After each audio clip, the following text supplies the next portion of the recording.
Tell us when. You ready? Yep. Fire in the hole.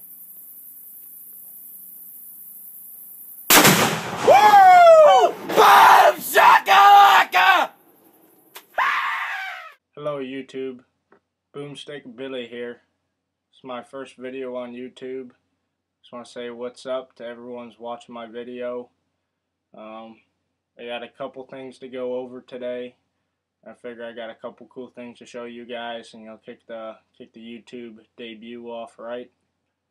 I guess the first thing I want to tell you about is this AR-15 I built just very recently. I completed about probably a month ago. Here it is. Now this is what it looked like before.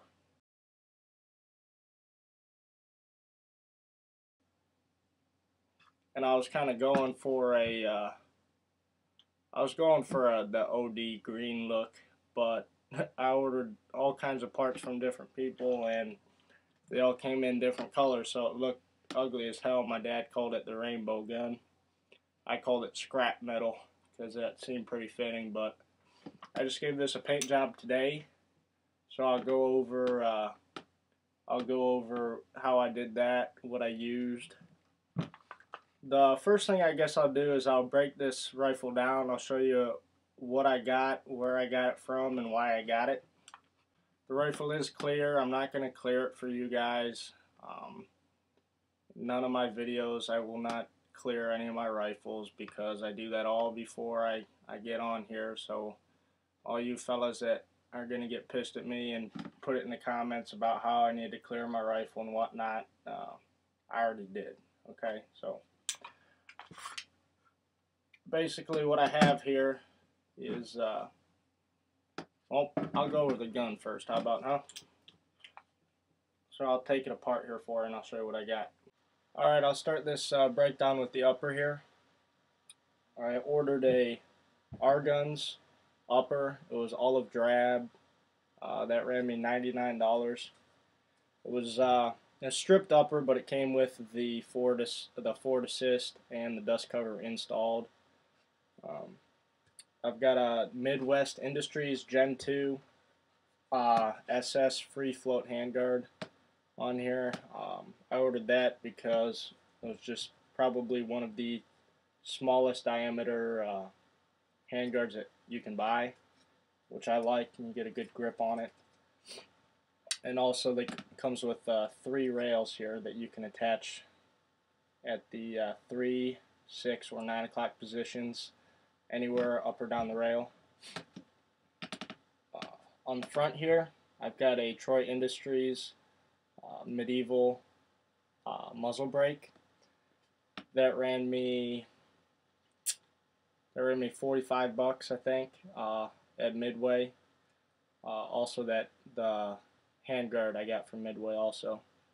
Inside here I've got a 16-inch Bergara barrel, chamber for 5.56. I've got a Yankee Hill Machine low profile gas block and gas tube. The barrel nut that's on here right now came with this Midwest Industries handguard, and also with that they came up wrench for this specific barrel nut, which saved me some money. This was a very low cost price point build. I didn't buy anything I didn't have to buy to put it together, so that saved me a couple bucks. Even those are pretty cheap, but you know. On the note of price point, a couple places where I saved money was for a vice block for this thing. You buy a nice vice block, they're not expensive. You could probably find a vice block for 20, 30 bucks. Real nice one for $60, $70. But what I did was I got a 2x4, two 2x4s actually. In one of them I drilled a hole big enough so that this extension of the upper receiver could fit into it. And then I ran that flush along the bottom of the receiver to this extension here. And then on the top, I just laid a flat piece of a 2x4 on there, and then I put it in the vise this way and cranked it down so it held it in there. And that's how I held the upper receiver when I attached the barrel and the barrel nut, because you got to torque that down pretty good. And there was no other way to do it apart from spending $20–30 on a on a vise, which I was willing to do, but I didn't want to. Another thing I saved some money on was this the wrench to tighten the castle nut down with. Again, not expensive, but what I ended up doing was I took a, you guys are going to laugh at me, but it worked. I took a leather belt and I wrapped it around this barrel nut and I squeezed it and I just torqued it down. And it's on there pretty good. It's on there pretty good. What else did I save money on? My car insurance by switching to Geico. Not really though. Anyways, oh, you see how ugly that is? It's because I painted it with my buttstock right there. Now I'm 6 foot on the nose, and you might think, why in the hell is his buttstock in this far? Well, watch a couple Chris Costa or Haley Strategic videos, and you'll understand why. That way I can get this low in my shoulder, tucked in far, and I can get my face way up on there, and it'll control the muzzle rise real well. Moving on, I've got a bolt carrier group from RGUNS. It's nitride finish. That ran me $175 from RGUNS. Charging handle from RGUNS also. This came in olive drab, so you can see the part that I didn't paint is still olive drab.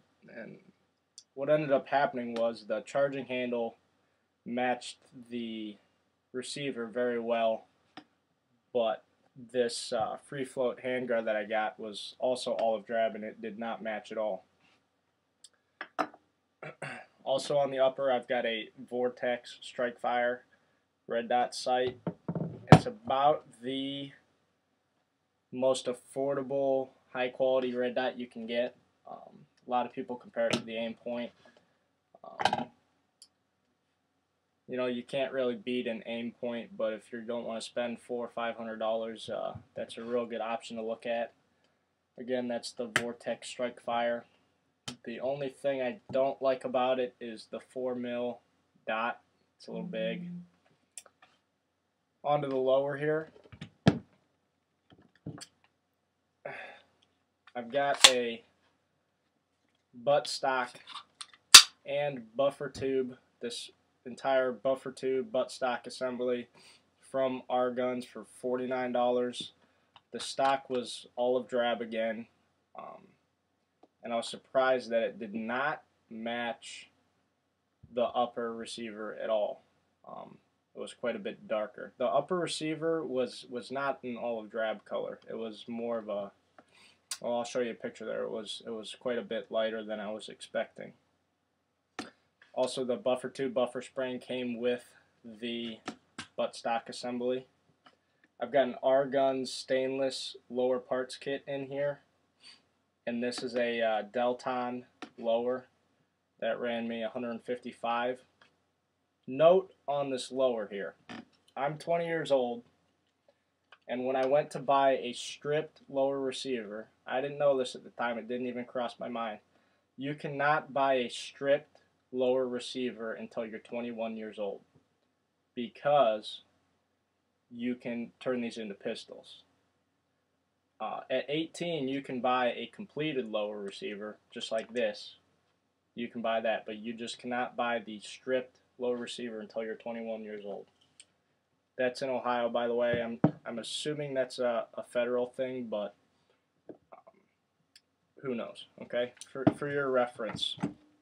Alright, so on to how I painted this rifle. Like I said before, it was completely mismatched, so it was kind of a spur of the moment thing. I kind of just was sick of looking at it, so I figured I'd paint it up. And it really only took me about a half hour after I had all the supplies. But here's what I used. I got a can of Rust-Oleum. This is flat black. And another can of Rust-Oleum that's gray. Now, I put a base coat of flat black over everything to cover everything up because I wanted the base black. And then I used the gray to overcoat the black and get this cool snake pattern. You see there? Now, how I did that was, there's a lot of ways to do this. If you Google it, snake camo pattern, you see people using anything from fishing nets to laundry bags to use this. But what I had laying around was this. This is gutter guard. I don't know. My house is pretty old, but some older houses use this gutter guard to keep the leaves out of the gutter. But it worked real well from what I can see. This is the bad side. This is the first side I did, and it kind of came out ugly. But I think I did a lot better on this side here. I think it came out pretty cool. I did one mag in the gun while I was painting the whole thing, and then I did the other two magazines while they were out. So, like, this is one of them that I did while it was out, so it's got some gray paint higher up. Now, I painted this rifle. It was exactly how it is right now. I didn't take it apart or anything. The only thing that I did was I didn't want to paint this muzzle brake, so I just put a piece of masking tape over the muzzle brake here to keep from getting paint on it. But literally, I painted it like this. Alright, what else do I have to show you? I've got a kind of unique bolt action rifle here that there's not too many videos on YouTube about it. It's the Thompson Center Dimension. It's a bolt action rifle, but it gives you the interchangeability of some of their single shot break action rifles, meaning that with this rifle here, with the receiver in stock, I can shoot anything from a 204 to a 300 Win Mag. Now I do that by changing barrels, and if you make jumps in several classes of calibers you have to get a different bolt and a different magazine, but everything else is the same. It's a pretty neat looking rifle. I've got a homemade cheek riser here that I put on just to get my eye up a little bit, and then I've got this ugly ass clamp on muzzle brake. Granted, as ugly as it is, it's extremely affordable. I think I paid under $100 for that brake, but where I saved a lot of my money is I didn't have to get my barrel threaded. It's a clamp-on brake, completely custom to this gun. Basically, you take measurements at two different points on your barrel with calipers, and you send it in with the caliber of rifle, and they machine you one and send it out to you, and that works real good. This is a 270 Winchester, so it's it knocks you a little bit, nothing crazy, but there's a little kick on it. So I put the brake on there just so I could stay on target and get those quick follow-up shots with it.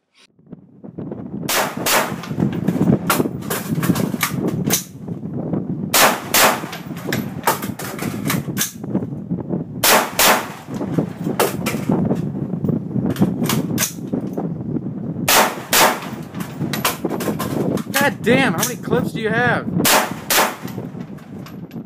You know, this was probably a pretty boring video for you guys. I just wanted to get out there, say hey, you know, let you guys know what I was all about, what things I had in store for you. I don't have too much footage of any shooting or anything yet, but if you guys want to see that, you let me know. Anything you want to see, let me know in the comments, even if I didn't mention it. If you think maybe I seem like the kind of guy that can do something for you guys, let me know and I can work something out. Alright? So, thanks for watching. Boomstick Billy out. I appreciate everybody watching my first video. Let me know how I did in the comments. Let me know what I can do better, what I did good. Yeah, I like when you guys tell me what I need to do better, and then after you do that, tell me what I did good so I can feel good about myself at the end of the day. But thank you for watching, and I'll see you guys soon.